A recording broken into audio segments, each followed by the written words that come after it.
Yo, guys, what is up? Max for Diablo 4 video, and today we're talking about the best class in Season 0. Now, Season 1 is quickly approaching. We're going to be getting a massive patch notes on the 18th, and I will be covering all of the build changes and what class I think is going to be the best going into Season 1. However, today I want to take a look back. There were so many changes, so many hotfixes, nerfs, buffs to the different classes, and I tried to predict what class was going to be the best class going into Season 0, and now we've kind of got the results. I've got over 20,000 votes from you guys on different classes.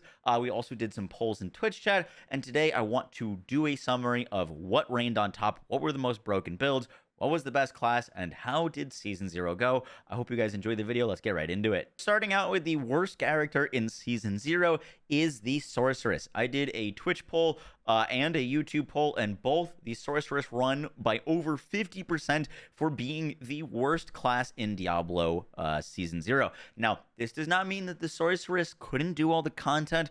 It did do Uber Lilith kills. There was like Nightmare Dungeon 100 clears with the Sorceress. It wasn't like, oh, if you played the Sorceress, you couldn't do the content.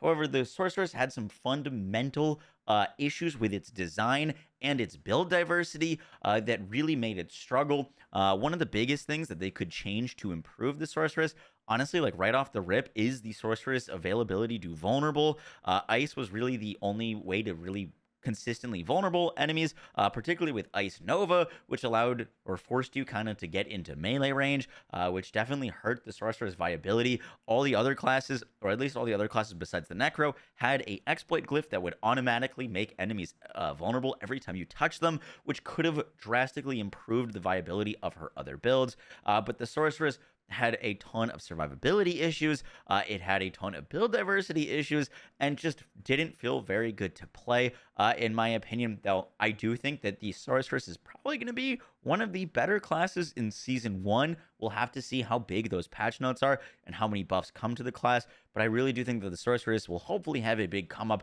in Season 1. And now on the opposite end of the spectrum, we have the Druid. Now, the Druid was voted by over 10,000 of you as the #1 class in Diablo. Over 52% in a 21,000 poll voted the Druid as the best class.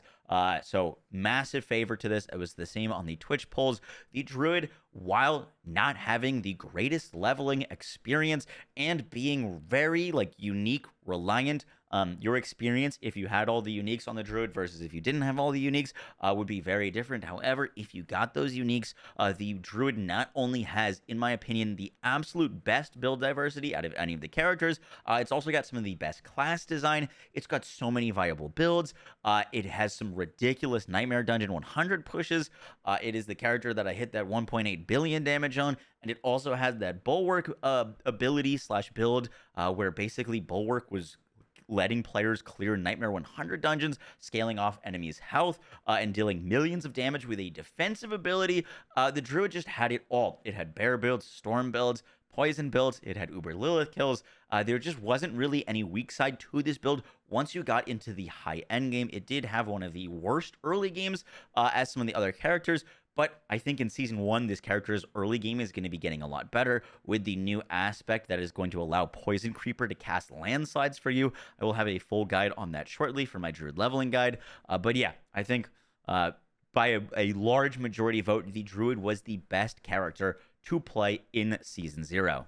Now we're left with the Barbarian, the Rogue, and the Necromancer. And I'm going to be honest, I think all three of these classes are pretty even and could sway a different way depending on whose opinion it is. I don't think there is an absolute obvious, this is the best class out of these three. But I do think, in my opinion, the Rogue does take it. Between the three just slightly, I think the Rogue was the second best class to play in Season 0. It has a ton of build diversity. We saw rapid fire builds, flurry builds, twisting blades builds, trap builds, poison builds. The Rogue not only was really good at endgame and had a surprising amount of survivability. I thought survivability would be the Rogue's downfall. The Rogue had a surprising amount of survivability at endgame. Not only was it super strong at endgame, but it was probably the most consistent and honestly probably the most balanced character.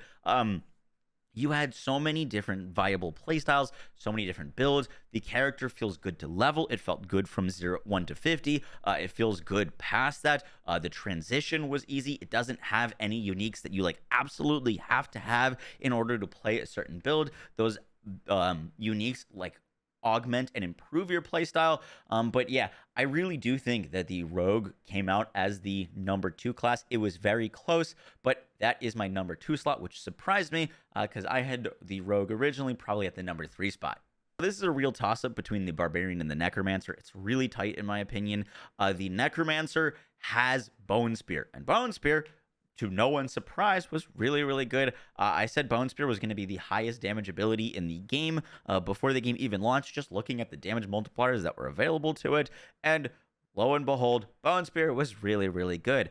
The Necromancer does have some issues, and I think the preference playstyle between the Barbarian and the Necromancer, some players are going to prefer the Necro, some players are going to prefer the Barbarian. I personally enjoyed the Barbarian way more than I enjoyed playing the Necro. In fact, I had to stop playing the Necro just because I thought it was a little bit boring, and that's weird because the Barbarian, you just cast some shouts and then you spin around. But the Necromancer was just a little slow to me. However, I cannot deny that it pumps damage. It's so very clear how strong this character was. And we're going to see, I think this is the character that could be struggling the most if Bone Spear gets heavily nerfed and its other builds don't get heavily buffed.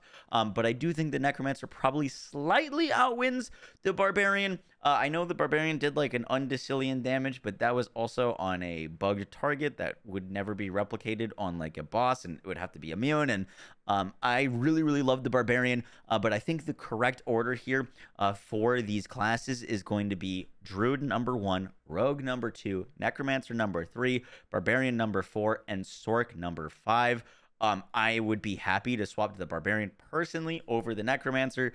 You guys voted for the Necromancer being slightly better than the Barbarian, but yeah, once again, it's really close. The Barbarian was my starting character. I absolutely love the Whirlwind playstyle. I know it's boring to some, but being able to move quickly through targets and watch them get hit and like insta-die was so much fun. The Hoda build is going to be getting nerfed in Season 1. That's already confirmed by Blizzard. I think Upheaval is probably going to be the Barbarian build to play. Upheaval was the best ability in the entire game before the game actually launched. In the early testing of the end game, it was one-shotting world bosses, and the amount of nerfs that Upheaval received was probably more than any other ability in Diablo in its entirety. So I do think that they're going to be buffing up Upheaval a bunch, and we've seen some Upheaval footage from their gameplay trailers. So I'm expecting Barbarian to still be really good. I think it's impossible for Barbarian to be bad just because it's got so many damage multipliers. You get so much damage from having 4 weapons and extra aspects, and you're going to be pairing all those extra aspects with new hearts. I do think the Barbarian is probably going to be one of the stronger characters for Season 1, and I would love to see them kind of give the Barbarian some buffs to its uniques, just because the Barbarian was probably the best character in the game when this game launched in Season 0, the very start, like day 1. Barbarian was probably the strongest character in the game. Then they nerfed Gores, then they nerfed our cooldowns, then they nerfed our damage reduction. The Barbarian has been more nerfed than any other character in the whole roster of Diablo 4. So I'm really hoping for some love to the Barbarian. I know all the nerf Barbarian memes. I would love to see some buffs. And yeah, guys, that is going to do it for the list. I hope you guys enjoyed the video. This obviously wasn't scripted, just kind of off the top rambling. I just wanted to talk about the classes and how they ranked up. And if you enjoyed this video, let me know. I do plan on covering what class I think is going to be best for Season 1 once we get those patch notes, and then obviously we'll probably do a recap for Season 1 once that's over and talk about those builds. Guys, that is going to do it for the video. I hope you enjoyed. I'll catch you on the next one. Take care, guys. Peace!